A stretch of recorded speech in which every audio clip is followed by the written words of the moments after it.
welcome back to Cocktails for Quarantine. Oftentimes during the cold winter months, we want our cocktail to also give us a little bit of a pick-me-up because it gets dark outside early.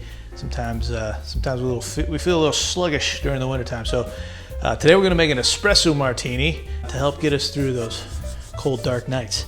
Let's get into it. First thing we need is vodka, and we're going to use Grey Goose, a classic vodka. Feel free to use any vodka you want. Try not to use anything that's like super cheap. Maybe something with a clean taste would be great. We also need some Kahlua. Kahlua is a rum and coffee liqueur. So we're gonna get some of our coffee taste from. And then we also are gonna add some chilled espresso. I pulled an espresso shot from our espresso maker a little earlier, had it chilling in the refrigerator. You can cheat with some cold brew concentrate or even some just cold brew. As long as it's cold, espresso chilled would be best. We've got an ounce of that here. So to put it together, let's get started. We're gonna make this in a shaker, and we are gonna add 1.5 ounces of our vodka. All right, so I haven't used this one in a while. Cork fell off. We're gonna use a different vodka. Let's see what we got. Some effing vodka from Holland. It's good for the backup to be really nice. 1.5 ounces of your vodka.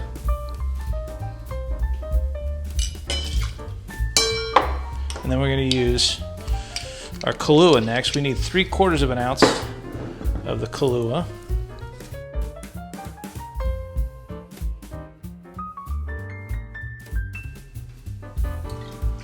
Three-quarters of an ounce. And then our 1 ounce chilled espresso shot.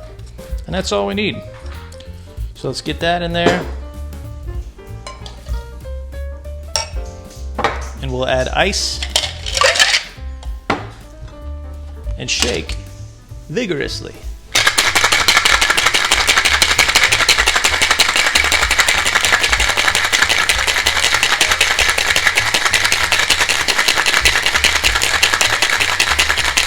All right, I can feel it's really nice and cold in my hand now. So we'll get our cocktail glass. This is a coupe that normally I would chill, and we don't lose any of the chill temperature when we pour it in there. This should have a little bit of froth on top of it. You get a nice little white layer. And then I've got a few whole coffee beans, which will be our garnish. We'll float those on top of the little foam layer here. And there we go. There's your espresso martini. I hope you enjoy. We'll see you next time on Cocktails for Quarantines. Cocktails for Quarantine.